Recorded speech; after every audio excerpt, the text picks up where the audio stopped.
آفاق کے ہر ہر گوشے میں قرآن سنا کر دم لینا،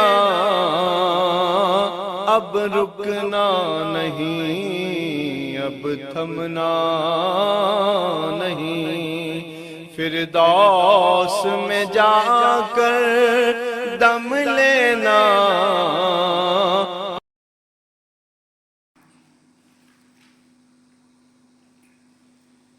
نحمده ونصلي ونسلم على رسوله الكريم، أما بعد فأعوذ بالله من الشيطان الرجيم، بسم الله الرحمن الرحيم. إن الذين كفروا سواء عليهم أأنذرتهم أم لم تنذرهم لا يؤمنون. من شابة ولهم عذاب عظيم. ومن الناس من يقول آمنا بالله وباليوم الآخر وما هم بمؤمنين، يخادعون الله والذين آمنوا وما يخدعون إلا أنفسهم وما يشعرون. في قلوبهم مرض فزادهم الله مرضا ولهم عذاب أليم بما كانوا يكذبون. آمنت بالله صدق الله العظيم وصدق رسوله النبي الكريم، ونحن على ذلك لمن الشاهدين والشاكرين والحمد لله رب العالمين. الصلاة والسلام عليك يا سيدي يا حبيبي يا رسول الله وعلى آلك وأصحابك يا سيدي يا حبيب الله. آپ ذات پڑھ لیجیے الصلاة والسلام عليك يا سيدي يا حبيبي يا رسول الله وعلى آلك وأصحابك يا سيدي يا حبيبي يا جد الحسين مولاي صل وسلم دائما أبدا على حبيبك خير الخلق كلهم محمد سيد الكونين والثقلين والفريقين من عرب ومن عجم. یا رب بالمصطفى بلغ مقاصدنا فاغفر لنا ما مضى يا واسع الكرم. اللہ تبارک و تعالیٰ کی توفیق سے اور اس کے فضل و کرم سے آج ہم ایک مرتبہ پھر اس عظیم الشان درس قرآن و حدیث کے اندر حاضر ہیں. اللہ تعالیٰ ہم سب کی حاضری کو اپنی بارگاہ میں قبول فرمائے. قرآن مجید فرقان حمید کے صحیح مفاہیم سمجھنے کی اور ان پر عمل پیرا ہونے کی ہم سب کو توفیق صحیح عطا فرمائے. آمین. ترجمہ سماعت فرمان کی انشاءاللہ پھر وضاحت کی طرف آتے ہیں. آج ہم آیات بینات میں ہم نے تلاوت کی سورۃ البقرہ شریف کی آیات میں ان الذین کفروا سواء علیہم أأنذرتهم أم لم تنذرهم لا يؤمنون، کہ بے شک وہ لوگ جنہوں نے کفر کیا برابر ہے ان پر یہ کہ آپ ان کو ڈرائیں یا نہ ڈرائیں، لا یؤمنون وہ ایمان نہیں لائیں گے. ختم اللہ علی قلوبہم اللہ تعالیٰ نے ان کے دلوں پر مہر لگا دی، وعلی سمعہم اور ان کی سماعتوں پر مہر لگا دی، وعلی ابصارہم اور ان کی بصارت پر مہر لگا دی، غشاوہ پردہ ہے، وَلَهُمْ عَذَابٌ عَظِيمٌ اور ان کے لیے بہت بڑا عذاب ہے. وَمِنَ النَّاسِ اور لوگوں میں سے من یقول جو کہتے ہیں آمنا باللہ کہ ہم ایمان لائے اللہ تبارک و تعالی پر، وبالیوم الآخر اور آخرت کے دن پر، وما هم بمؤمنین اور وہ ایمان لانے والے نہیں ہیں. یخادعون اللہ وہ اللہ تبارک و تعالی کو دھوکہ دیتے ہیں، والذین آمنوا اور ان لوگوں کو دھوکہ دیتے ہیں جو ایمان لائے، وما یخدعون اور نہیں وہ دھوکہ دیتے الا انفسهم مگر اپنے آپ کو، وما یشعرون اور وہ اس بات کو نہیں جانتے. فی قلوبہم مرض ان کے دلوں کے اندر مرض ہے، فزادہم اللہ مرضا بس اللہ تعالیٰ نے ان کے مرض کو بڑھا دیا. ولہم عذاب علیم اور ان کے لیے دردناک عذاب ہے، بما کانوا یکذبون بسبب اس کے جو انہوں نے جھٹلایا اسے جھٹلاتے رہے. آج کی آیت بینات میں جس مضمون کا بیان ہوا اس کے لیے جو پیچھے ہم نے گفتگو کی تھی اس کو ذہنوں کے اندر مستحضر رکھنا ضروری ہے، تبھی آج کی باتیں سمجھ میں آئیں گی اور صحیح مفہوم سمجھنے کی ہم کوشش کریں گے. آپ کو یاد ہوگا سورۃ الفاتحہ کے اندر ہم نے یہ بیان کیا تھا کہ انسان اللہ تبارک و تعالیٰ نے جو اس کو عقل عطا فرمائی تھی اور فطرت سلیمہ فطرت اسلامیہ پر قائم فرمایا تھا، اس کی مدد سے وہ اللہ تبارک و تعالیٰ کی معرفت تک پہنچ چکا تھا. اس نے اللہ تعالیٰ کو پہچان لیا تھا. اب اس نے اللہ تعالیٰ کی بارگاہ میں دست دراز کیے اور دعا مانگی کہ اے اللہ مجھے تیری معرفت کو حاصل ہو گئی کہ اس کائنات کو بنانے والا تو ہی ہے، اب مجھے اس راستے پر چلا جو راستہ تیرا مطلوبہ راستہ ہے، جو راستہ تیرا پسندیدہ راستہ ہے۔ اس کے بعد اللہ تبارک و تعالی نے سورۃ البقرہ شریف کی ابتدا کے اندر، جیسے ہم نے پچھلے درس کے اندر بیان کیا، کہ ان لوگوں کو سیدھا راستہ بھی دکھا دیا اور قرآن مجید فرقان حمید ان کو بطور صراط مستقیم عطا فرما دیا کہ جس صراط مستقیم کا تم مجھ سے سوال کر رہے ہو وہ صراط مستقیم یہ تمہاری آنکھوں کے سامنے موجود ہے، اس کے فرامین پر چلتے جاؤ گے گویا تم صراط مستقیم پر چل رہے ہو۔ چلتے چلتے ایک وقت یہ آئے گا اولئک علی ھدی من ربہم واولئک هم المفلحون کہ تم اپنے رب کی طرف سے ہدایت پر ہو، سیدھے راستے پر ہو، اور یہ راستہ تمہیں فلاح، کامیابی یعنی جنت تک پہنچا دے گا۔ سبحان اللہ۔ اس گروہ کے اندر، اس آیات کے اندر اللہ تبارک و تعالیٰ نے ان لوگوں کا بھی ذکر فرمایا جنہوں نے سچے دل سے اسلام کو، ایمان کو قبول کیا اور ان کے دلوں کے اوپر ایمان سخت ہو گیا، انہوں نے واقعتاً فی الحقیقہ اسلام کی گواہی دی، ایمان کی گواہی دی۔ اللہ تبارک و تعالیٰ نے ان کے اوصاف کو بھی بیان فرمایا جیسا کہ پیچھے بیان ہو چکا، الذین یؤمنون بالغیب ویقیمون الصلاۃ ومما رزقناہم ینفقون والذین یؤمنون بما انزل الیک وما انزل من قبلک وبالآخرۃ هم یوقنون۔ یہ ساری کی ساری تفصیلات بیان ہو چکی۔ اللہ تعالیٰ نے آخر میں یہ فرما دیا کہ جن لوگوں کے یہ اوصاف ہیں، جن کی عقل سلامت ہے، فطرت سلامت ہے، جنہوں نے اللہ تعالیٰ کی معرفت حاصل کر لی ہے، اللہ کو پہچان لیا ہے، اب قرآن ان کے لیے صراط مستقیم بن گیا، یہ لوگ ہدایت کے راستے پر ہیں اور یہی لوگ فلاح کو کامیابی پانے والے ہیں۔ اس کے بعد آج کا جو ہمارا سبق ہے، آج کا جو ہمارا درس ہے، اس کے اندر انسانیت کا ایک اور گروہ جو ہمارے انسانوں کے اندر ہی موجود ہے، اللہ تبارک و تعالیٰ نے اس کا ذکر فرمایا ہے۔ یاد رکھیے اس بات کو بڑی اچھی طرح ذہن نشین فرما لیجیے کہ شروع سے ہی انسانیت کے اندر دو گروہ پیدا ہوئے ہیں، دو گروہ۔ ایک گروہ تو وہ تھا کہ جس کو اللہ تبارک و تعالیٰ کی طرف سے جب حکم ملا، رسول اللہ صلی اللہ علیہ وسلم نے جب دین اسلام ان کے سامنے پیش کیا تو بغیر علم و حجت کے انہوں نے حضور علیہ السلام پر اپنے دلوں کو حضور علیہ السلام کی نبوت کا قائم کر دیا اور حضور پر ایمان لے آئے۔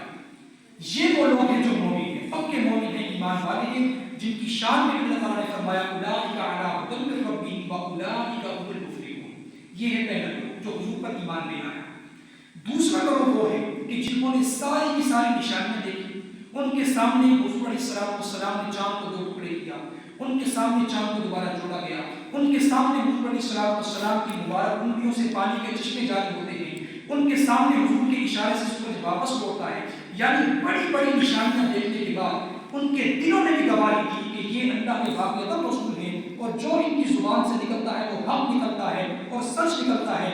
اس کے باوجود بغض کی وجہ سے، اناد کی وجہ سے انہوں نے حضور علیہ السلام کی رسالت اور نبوت کو ماننے سے انکار کر دیا۔ ان لوگوں کو شریعت کی اصطلاح میں کافر کہا جاتا ہے، یہ کافر ہیں، انکار کرنے والے۔ تو اللہ فرماتا ہے ان الذین کفروا، بے شک وہ لوگ کہ جنہوں نے کفر کیا اور کفر کرنے کے بعد اپنے کفر کے اوپر اڑ گئے، اپنے کفر کے اوپر ثابت ہو گئے اور اتنی ساری بڑی بڑی نشانیاں جہاں تک کہ رسول اللہ صلی اللہ علیہ وسلم کی صورت میں اللہ تعالیٰ نے ان پر احسان عظیم بھی فرمایا، رحمت کاملہ کا نزول بھی فرمایا، اس کے باوجود ان کے دلوں نے ایمان کو قبول نہیں کیا۔ وہ لوگ جو کفر پر اڑ گئے، کفر پر ڈٹ گئے، سواء علیہم، اے میرے حبیب آپ کے لیے برابر ہے، اَأَنذَرْتَهُمْ أَمْ لَمْ تُنذِرْهُمْ، آپ ان کو ڈرائیں یا نہ ڈرائیں، ان کے مقدر میں اللہ نے ایمان کو لکھا ہی نہیں ہے، وہ کسی صورت کا بھی ایمان نہیں لے کر آئیں گے۔ یہ ہے دوسرا گروہ جن کو کافر کہا جاتا ہے۔ ایک گروہ جو کھل کر ایمان لے آیا، ایک گروہ جنہوں نے کھل کر کفر کر دیا اور اتنی واضح نشانیاں دیکھنے کے بعد بھی رسول اللہ صلی اللہ علیہ وسلم اور اللہ وحدہ لا شریک کی حقانیت کو انہوں نے تسلیم نہیں کیا، نہ ہی اس کی وحدانیت کو انہوں نے تسلیم کیا، ان کو کافر کہا جاتا ہے۔ تو ان کے بارے میں اللہ تعالیٰ نے واضح طور پر فرما دیا کیونکہ ہمارے دلوں کے اندر اللہ تعالیٰ کی تیار کردہ جہنم کا خوف موجود ہے۔ ہم دن رات اللہ تعالیٰ سے پناہ مانگتے ہیں کہ اے اللہ جہنم تو بہت دور کی بات ہے، ہمیں جہنم کے قرب سے بھی بچانا، قرب سے بھی محفوظ رکھنا، کرنا ہمارے اندر اتنی طاقت نہیں ہے کہ ہم تیری آگ کے عذاب کو برداشت کریں. ایسی آگ، ایسا عذاب، ایسا دردناک عذاب کہ جو اس طرح کھا جائے گا اور اس طرح ستیاناش کر دے گا کہ وہاں پر انسان موت کی طرف کرے گا لیکن اس کو موت بھی نصیب نہیں ہوگی. اتنا خطرناک عذاب ہے. لیکن اللہ فرماتا ہے یا شکر دیتے ہیں میرے حبیب، بالکل آپ ان کو یہ خوف دلائیں یا نہ دلائیں، ان کے اوپر کوئی فرق نہیں پڑنے والا، کیونکہ ان کے دلوں کے اوپر اللہ تعالیٰ نے ایک خاص قسم کی مہر لگا دی ہے جس کا ذکر آگے آئے گا. تو یہ کسی بھی صورت میں ایمان کو قبول نہیں کریں گے. ان کے دل ایمان سے خالی ہی رہیں گے، یہ کافر رہیں گے. آگے فرمایا ختم اللہ علی قلوبہم وعلی سمعہم، کہ انہوں نے جو اتنی بڑی نافرمانی کی کہ جب حق واضح ہو گیا، سچ بات واضح ہو گئی، قرآن مجید آ گیا، اللہ کے رسول صلی اللہ علیہ وسلم بذات خود تشریف لے آئے، ان کے سامنے دین اسلام کو پیش کیا گیا. اس کے باوجود انہوں نے اسلام کو جو قبول نہ کیا، بلکہ قبول کرنا تو بہت دور کی بات ہے، یہ تو الٹا اسلام کا مذاق بننے لگے. رسول اللہ صلی اللہ علیہ وسلم کو یہ مجنون کہنے لگے، نعوذ باللہ من ذالک. رسول پاک علیہ السلام کو شاعر کہنے لگے، پتہ نہیں کیا کچھ کہنے لگے. قبول کرنا تو بہت دور کی بات ہے، یہ تو اسی اسلام کا، اسی دعوت حق کا مذاق اڑانے لگے. اس کے نتیجے میں اللہ تبارک و تعالیٰ نے ان کے دلوں کے اوپر ایک خاص قسم کی مہر لگا دی ہے. اس مہر کے نتیجے میں اب ان کے دل حق بات کو قبول کرنے کی صلاحیت ہی نہیں رکھتے. ان کے سامنے نہ کہا جائے کہ یہ صحیح ہے، یہ غلط ہے، ان کو سمجھ میں نہیں آئے گا. یہ اپنی آنکھوں سے دیکھ کر بھی ان کو حق بات نظر نہیں آئے گی، کانوں سے سن کر بھی ان کو حق بات سمجھ نہیں آئے گی. ان کے دماغ سمجھ رہے ہوں گے لیکن قبول نہیں کریں گے کہ حق کیا ہے اور بات کیا ہے. دراصل اللہ فرماتا ہے کہ اللہ تعالیٰ نے ان کے کفر، ان کے نفاق کی وجہ سے اور ان کے حسد کی وجہ سے ان کے دلوں کے اوپر مہر لگا دی ہے. ختم اللہ علی قلوبہم وعلی سمعہم، اسی طرح ان کی سماعتوں کے اوپر بھی مہر لگا دی ہے. تم نام ان کو دلیل دیتے رہو کہ اسلام حقانیت پر مبنی ہے، اسلام سچا مذہب ہے، حضور علیہ السلام جو کلام لے کر آئے وہ بھی سچا کلام ہے. ان کے کان قبول نہیں کریں گے، حق بات کو سنیں گے ضرور. یہ نہیں کہ پہلے ہو گئے سن نہیں سکتے، یہ نہیں کہ سنیں گے ضرور لیکن حق بات قبول نہیں کریں گے. ان کو پتہ ہی نہیں چلے گا کہ کون سی بات درست ہے، کون سی بات غلط ہے. ان کا حال یہ ہو چکا ہے. وعلی ابصارہم غشاوہ، اللہ فرماتا ہے کہ ان کی آنکھوں کے آگے پردہ ڈال دیا گیا ہے. ان کی آنکھوں کے آگے پردہ ڈال دیا ہے، پردہ ڈال دیا گیا ہے. یہ بظاہر تو اپنی آنکھوں سے دیکھ رہے ہیں لیکن دیکھا ہوا بھی ان کو سمجھ میں نہیں آ رہا. اس کی بالکل واضح مثال کو حدیث شریف ہے کہ جس میں ایک مرتبہ حضور علیہ السلام ابو جہل کے پاس سے گزرے تھے اور ابو جہل نے حالانکہ حضور علیہ السلام کا چہرہ مبارک اللہ تھا، جو دیکھتا تھا دیوانہ ہو جاتا تھا. حضرت جابر بن عبداللہ انصاری رضی اللہ تعالیٰ عنہ فرماتے ہیں کہ میں ایک رات حضور علیہ السلام کی بارگاہ میں حاضر تھا. اس رات چودھویں کا چاند آسمان پر نکلا ہوا تھا. چودھویں کا چاند آسمان پر نکلا ہوا تھا. میں حضور کی بارگاہ میں حاضر ہوا. حضور علیہ السلام کے چہرے انور کو میں نے دیکھا.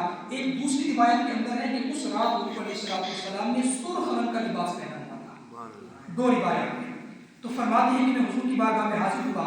اب میں کبھی حضور کے چہرے کو دیکھتا ہوں، کبھی عرش کے چاند کو دیکھتا ہوں، اور میرے لیے یہ فیصلہ کرنا مشکل ہو گیا کہ عرش کا چاند زیادہ نورانی ہے کہ میرے حضور کا چہرہ زیادہ نورانی. سبحان اللہ. حضور کے چہرے مبارک کا نور ایسا خوبصورت، ایسا کمال کا اللہ پر. پھر اس موقع پر انشاءاللہ تفصیلی طور پر بحث کریں گے آگے، کئی مقامات پر اس کا ذکر موجود ہے.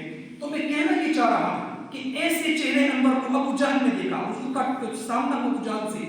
تو ابو جہل کہتا ہے اے محمد صلی اللہ علیہ وسلم، معاذ اللہ ثم معاذ اللہ، تم بدصورت ہو، تم بدصورت ہو. حضور نے فرمایا صدقتا، اے ابو جہل تم نے بالکل سچ کہا. اب یہاں پر صحابہ بڑے پریشان، بڑے حیران کہ جس چہرے کو دیکھ کر ہم چاند کی چاندنی بھول جاتے ہیں، جس چہرے کو دیکھ کر ہم سورج کا نور بھول جاتے ہیں، اس چہرے کو ابو جہل کہہ رہا ہے کہ وہ بدصورت ہے، نعوذ باللہ من ذالک. اور حضور بھی فرما رہے ہیں صدقتا کہ اے ابو جہل تم نے بالکل سچ کہا. حضور کا فرمان یہ غلط نہیں ہو سکتا لیکن ابو جہل کی بات درست نہیں ہو سکتی. حضور تو خوبصورت ایسے حسین ہیں کہ حضور جیسا نور تو اللہ تعالیٰ نے چاند کو دیا فرمایا. چاند بھی حضور کے در کا بنتا ہے، حضور کے در سے نور کی بھیک لیتا ہے. تو یہ کیسے ہو سکتا ہے؟ حضور نے پھر آگے ان کی مشکل کو آسان فرمایا اور حضور علیہ السلام نے یہ فرمایا کہ اے ابو جہل، دراصل بات یہ ہے کہ ایک انسان دوسرے انسان کا آئینہ ہوتا ہے. ایک انسان دوسرے انسان کے لیے آئینہ ہوتا ہے. تو مجھے بدصورت کہہ رہا ہے، مجھے نہیں کہہ رہا. در میرے اندر تجھے اپنی شکل نظر آ رہی ہے تو اس شکل کو تو بدصورت کہہ رہا ہے، میری شکل کو تم نے بدصورت نہیں کہا۔ تو میں بتانے کی چاہ رہا ہوں کہ جب آنکھوں پر پردے پڑ جائیں اللہ تعالیٰ کی طرف سے تو پھر سامنے رسول اللہ صلی اللہ علیہ وسلم موجود ہیں، اس کے باوجود ابو جہل حضور کی زیارت سے معلوم ہو گیا ہے، دیکھ رہا ہے لیکن اس کی آنکھیں حضور کی حقانیت کو قبول نہیں کر رہی، دیکھ رہا ہے لیکن حضور کا نور اس کو نظر نہیں آ رہا، بلکہ حضور علیہ السلام کی نورانیت میں بھی اس پردے کی وجہ سے جو کفر کا پردہ ہے، ظلمت کا پردہ ہے، اس کو حضور کے اندر بھی اپنا آپ نظر آ رہا ہے اور وہ حضور کو نعوذ باللہ بدصورت کہہ رہا ہے۔ تو یہ جب پردے پڑتے ہیں تو انسان حق کو دیکھتا ہے لیکن اس کے باوجود اس کو حق نظر نہیں آتا، حق کو سنتا ہے اس کے باوجود وہ حق کو گویا کہ نہیں سنتا اور اس کا دل گواہی ضرور دیتا ہے کہ یہ بات سچی ہے، لیکن اس گواہی کے اوپر پابند نہیں رہ سکتا، اس کا دل ماننے سے انکار کر دیتا ہے۔ تو یہ ہے وہ خطرناک صورت جس کے بارے میں اللہ فرماتا ہے کہ اب اللہ تعالیٰ نے ان کی آنکھوں پر پردے ڈال دیے ہیں، وَلَهُمْ عَذَابٌ عَظِيمٌ، پریشان ہونے کی ضرورت نہیں ہے، اللہ تعالیٰ نے آخرت میں ان کے لیے بہت بڑا عذاب تیار کر کے رکھا ہوا ہے۔ یہاں تک ہو گئی اس دوسرے گروہ کی بات۔ پہلا گروہ آپ کو یاد ہوگا کہ وہ جنہوں نے بنا شک و شبہ، بلا کی توقال حضور پر ایمان لے آئے اور اسلام کو قبول کر لیا۔ یہ دوسرا گروہ ہے کہ جنہوں نے سب کچھ جانتے بوجھتے ہوئے حضور کی نبوت کا انکار کر دیا، یہ ہے کافر۔ اب آگے اللہ تبارک و تعالیٰ ایک تیسرے گروہ کی بات فرما رہا ہے کہ جن کا فتنہ اور جن کا بغض، جن کا عناد یہ کافروں سے بھی زیادہ ہے، کافروں سے بھی بڑھ کر ہے۔ اللہ فرماتا ہے وَمِنَ النَّاسِ، اور لوگوں میں سے جو یہ کہتے ہیں کہ ہم ایمان لائے اللہ پر اور آخرت کے دن پر، حالانکہ وہ ایمان نہیں لائے۔ یہ ہے تیسرا گروہ۔ یہ وہ لوگ تھے کہ جنہوں نے اوپر سے اسلام کا لبادہ اوڑھ رکھا تھا، بڑی بڑی گاڑیاں، سر پر بڑے بڑے عمامے، آپ دیکھیں تو نمازوں میں ایسی کثرت کریں گے کہ لگتا ہوگا ان سے پکا مسلمان ہی کوئی نہیں ہے، قرآن پاک کی تلاوت کریں گے تو لگتا ہوگا کہ ان سے زیادہ قرآن سے محبت کرنے والا کوئی نہیں ہے۔ اللہ فرماتا ہے کہ اللہ نے ان کے دلوں کو دیکھا، دراصل ان کے دلوں کے اندر ایمان موجود ہی نہیں۔ یہ اوپر سے تو اسلام کی باتیں کرتے ہیں، اسلام لے آئے، ایمان لے آئے، حضور علیہ السلام کا ساتھ دینے کے وعدے کرتے ہیں، لیکن اللہ تعالیٰ کے ہاں ان کا ایمان معتبر نہیں ہے، کیونکہ یہ دل سے ایمان نہیں لے کے آئے، ان کے دل کے اندر مسلمانوں کے خلاف محبت نہیں بلکہ بغض و عناد بھرا ہوا ہے۔ ان کو جب موقع ملتا ہے مسلمانوں کی جڑیں کاٹتے ہیں، کفار کو جو ہے وہ ابھارتے ہیں کہ تم مسلمانوں سے آ کر لڑو، دراصل ان کے دلوں کے اندر ایمان نہیں ہے بلکہ ابھی وہی کفر ہے جو کفر کلمہ پڑھنے سے پہلے تھا۔ ایسے لوگوں کو شریعت نے منافق کہا ہے، ایسے لوگوں کو شریعت نے منافق کہا ہے۔ منافق وہ ہوتے ہیں کہ جو اوپر سے آپ کو کچھ اور نظر آئیں گے اور اندر سے کچھ اور نظر آئیں گے۔ اگر میں سادہ الفاظ میں، پڑھے لکھے لوگ بیٹھے ہوئے ہیں، سادہ الفاظ میں، آسان الفاظ میں کہوں تو جیسے ہمارے اردو کا محاورہ ہے بغل میں چھری منہ میں رامنا، بغل میں چھری منہ میں رامنا، یعنی منہ سے تو ایسی باتیں کریں گے ایسے آپ کو لگے گا کہ شاید یہی آپ کے اپنے ہیں، باقی ساری دنیا بیگانی ہے، لیکن بغل کے اندر چھریاں چھپائے پھر رہے ہوں گے کہ کب ہمیں موقع ملے اور ان کی پیٹھ کے اندر چھری کھونک دیں۔ ان کو شریعت نے منافق کہا گیا، اور یہ نفاق اور منافقت خدا کی قسم یہ کفر سے بھی بدتر ہے اور کفر سے بھی خطرناک ہے۔ اللہ تعالیٰ نے کافروں کے لیے جہنم کا وعدہ فرمایا ہے اور منافقوں کے لیے کیا وعدہ فرمایا؟ ان المنافقین فی الدرک الاسفل من النار، کہ اللہ تعالیٰ منافقین کو جہنم کے سب سے نچلے اور آخری خطرناک ترین گڑھے کے اندر ڈالے گا۔ یہ ہے نفاق۔ اور میں یہاں پر ایک بات کرتا چلوں جو خدا نہ خواستہ ہم میں سے کسی کے اندر ہو سکتی ہے، بلکہ معاشرے میں آپ کو ہر جگہ پر یہ بات نظر آئے گی۔ نفاق کی ابتدا، منافقت کی ابتدا حسد سے ہوتی ہے، بغض سے ہوتی ہے، عناد سے ہوتی ہے۔ سب سے پہلے کسی مسلمان کے خلاف دل کے اندر بغض آتا ہے، حسد آتا ہے۔ مثال کے طور پر کسی عالم کو دیکھا تو بغض آنا شروع ہو گیا، حسد آنا شروع ہو گیا کہ بھائی لوگ اس کی عزت کرتے ہیں، میری کیوں نہیں کرتے؟ میں بھی داڑھی رکھ لیتا ہوں، سر پر عمامہ میں بھی پہن لیتا ہوں، بڑا آسان ہے، میری عزت شروع ہو جائے گی۔ تو یہاں سے حسد کا آغاز ہوتا ہے، پھر بغض کا آغاز ہوتا ہے۔ بغض کس طرح کہ اب میں ایسا طریقہ اختیار کروں لوگ بجائے اس کی عزت کرنے کے لوگ اس کے مخالف ہو جائیں، یہاں سے بغض کا آغاز ہوتا ہے۔ پھر عناد ہوتا ہے کہ باقاعدہ دشمن بن کے کھڑا ہو جاتا ہے انسان، اس کے بعد پھر تباہی ہوتے ہوتے دل اتنا میلا ہو جاتا ہے کہ حق بات اور نصیحت کی بات اس پر عمل نہیں کرتی، یہاں سے اس کے دل کے اندر منافقت کا آغاز ہو جاتا ہے۔ کچھ ہی عرصے کے بعد اللہ تعالیٰ اس کے دل سے ایمان کا نور بالکل غائب کر دیتا ہے اور اس کا دل بالکل کالا سیاہ اور منافقت سے بھرا ہوا ہو جاتا ہے۔ یہ ہے نفاق کا آغاز. اللہ تعالیٰ ہم سب کو بغض و حسد سے، اناد سے محفوظ فرمائے اور آپس میں ایک دوسرے کے ساتھ محبت کی توفیق عطا فرمائے. آخری آیت، دو آیات رہ گئی، ان کی بھی مختصر سی باتیں آپ سن لیجیے. اللہ فرماتا ہے یخادعون اللہ والذین آمنوا، کہ وہ اللہ تعالیٰ کو دھوکہ دیتے ہیں اور ان لوگوں کو دھوکہ دیتے ہیں جو ایمان لائے. میں نے کہا نا بغل میں چھری منہ میں رام رہا، یعنی منہ سے بڑے اچھے بنے گے کہ ہم آپ کے ساتھ ہیں، ہم آپ کے ساتھ ہیں. وہ کیا سمجھتے ہیں؟ اللہ کو دھوکہ دے رہے ہیں. وہ کیا بتانا چاہ رہے ہیں کہ کیا اللہ کو معلوم نہیں ہے جو اللہ، جو رب پتھر کے اندر کیڑا موجود ہے، اس کیڑے کو زندگی دینے والا اللہ ہے، وہ کیا ان کے دلوں کے نفاق کو نہیں جانتا؟ جو بات انسان کے دل نے ابھی سوچی بھی نہیں ہے، ابھی دل کے اندر پوشیدہ ہے، انسان خود بھی اس پر مطلع نہیں ہوا، خدا کی قسم اللہ تعالیٰ اس کو بھی جانتا ہے. سبحان کیا اللہ. سمجھتے ہیں کہ اللہ کو دھوکہ دے دیں گے، ایمان والوں کو دھوکہ دے دیں گے؟ اب یہاں پر پاک نے توجہ، بات میں جو آپ کی توجہ کرنا چاہتا ہوں، اللہ فرماتا ہے یخادعون اللہ، کہ وہ اللہ کو دھوکہ دیتے ہیں. جبکہ اگر ہم نفس مسئلہ کو سمجھیں تو اللہ تعالیٰ نے ڈائریکٹلی ان کو پیغام نہیں دیا. کیا قرآن مجید آسمان پر لکھا ہوا ہے؟ درختوں کے پتوں پر لکھا ہوا تھا؟ نہیں، بلکہ اللہ تعالیٰ نے باقاعدہ وحی فرمائی اور حضور علیہ السلام کی زبان مبارک سے ان کو دعوت دلائی. یعنی اب سمجھنے کی بات جو میں آپ کو بتانا چاہ رہا ہوں، دعوت دینے والے حضور ہیں اور اللہ فرما رہا ہے کہ یہ اللہ کو دھوکہ دیتے ہیں. دعوت حضور دے رہے ہیں، دھوکہ کس کو دیتے ہیں؟ اللہ تعالیٰ کو دھوکہ دیتے ہیں. تو یہاں سے بڑی آسان سا نقطہ ہماری سمجھ میں آتا ہے کہ جو حضور کو دھوکہ دے رہے ہیں دراصل وہ اللہ کو دھوکہ دے رہے ہیں. استغفر اللہ. اللہ تعالیٰ نے حضور علیہ السلام کی طرف دھوکے کی نسبت کو اپنی طرف دھوکے کی نسبت قرار دیا. پتہ چلا جو حضور سے محبت کرتا ہے وہ اللہ سے محبت کرتا ہے، جو حضور کا نہیں ہے وہ پھر اللہ کا نہیں. وہ لاکھ کہتے پھریں کہ ہم اللہ والے ہیں، ہم اللہ سے ملانے آئے ہیں، یا ہم اللہ سے ملیں گے، اللہ سے ملائیں گے، ہمارا تعلق اللہ کے ساتھ ہے. لاکھ کہتے رہیں، اگر ان کا تعلق حضور کے ساتھ نہیں ہے تو اللہ فرماتا ہے یخادعون اللہ، تم اللہ کو دھوکہ دے رہے. یخادعون اللہ والذین آمنوا، اور ان لوگوں کو اپنی سمجھ کے مطابق کہ ہم اللہ کو بھی دھوکہ دے رہے ہیں، ہم ایمان والوں کو بھی دھوکہ دے رہے ہیں. اللہ فرماتا ہے وما یخدعون الا انفسهم وما یشعرون، کہ یہ ایسے بے وقوف ہیں ان کو سمجھ میں یہ بات نہیں آ رہی کہ یہ اللہ کو نہیں بلکہ اپنے آپ کو دھوکہ دے رہے ہیں. یہ اپنے آپ کو دھوکہ دے رہے ہیں. کسی کے خلاف بغض دل میں رکھ کے، کسی کے خلاف حسد دل میں رکھ کے، اناد رکھ کے، دشمنی رکھ کے، اوپر سے بھلے آپ اچھے بن جائیں، معصوم بن جائیں، لیکن آپ کو شاید نہیں پتا کہ اللہ تو وہ ہے کہ جو تمہارے ظاہروں کو بھی جانتا ہے، تمہارے باطن کو بھی جانتا ہے. بلکہ باطن تو درکنار، جو تمہارے دلوں کے اندر وہ بات ہے کہ جو ابھی تمہارے دلوں نے نہیں سوچی، جس پر تم بھی مطلع نہیں ہوئے، اللہ تعالیٰ تو اس بات کو بھی جانتا ہے. تو اللہ فرماتا ہے کہ یہ اللہ کو دھوکہ نہیں دے رہے بلکہ یہ اپنے آپ کو دھوکہ دے رہے ہیں، اور لا علمی میں ایسے بے وقوف ہیں کہ ان کو اس بات کی کوئی خبر نہیں ہے. فی قلوبہم مرض فزادہم اللہ مرضا. آج کی ہمارے درس کی آخری آیت یہ ہے، اللہ فرماتا ہے دراصل ان کے دلوں کے اندر ایک مرض ہے. ان کے دلوں کے اندر ایک مرض ہے. وہ مرض کیا ہے؟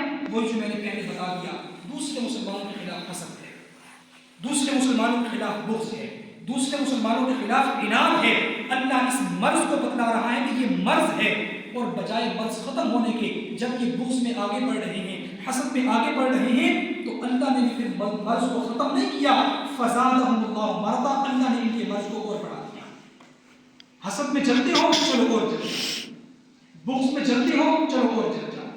بجائے شفا ملنے کے، دلوں کے زنگ کو دور کرنے کے، اللہ تعالیٰ نے ان کی میل کو، ان کے زنگ کو اور بڑھا دیا کہ تم حسد کے اندر جل رہے ہو نا، تو پھر تھوڑا جلنے کی ضرورت نہیں ہے، ایک بار مکمل طور پر جل جاؤ تاکہ تمہارے دلوں کے اندر سے ایمان کی رتی بھی باقی رہے اور بالکل تمہارا دل جو ہے منافقت کے اندر سیاہ ہو جائے، کالا ہو جائے.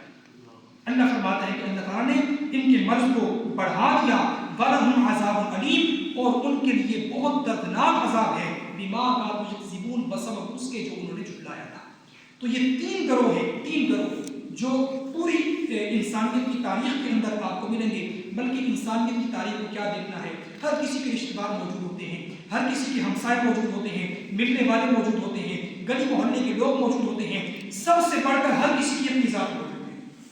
کسی کو دیکھنے کی ضرورت نہیں ہے، آپ اپنے اندر جھانکیں. کیا آپ کے دل کے اندر کسی کے خلاف بغض ہے؟ کیا آپ کے دلوں کے اندر کسی کے خلاف حسد ہے؟ کیا آپ کے دلوں کے اندر کسی کے خلاف دشمنی ہے؟ اگر یہ مرض آپ کے دلوں کے اندر پائے جا رہے ہیں تو پھر دوسروں کو دیکھنے کی ضرورت نہیں ہے. ارے بھائی صاحب، آپ کے اپنے دل کے اندر نفاق اور منافقت کا بیج بو دیا گیا.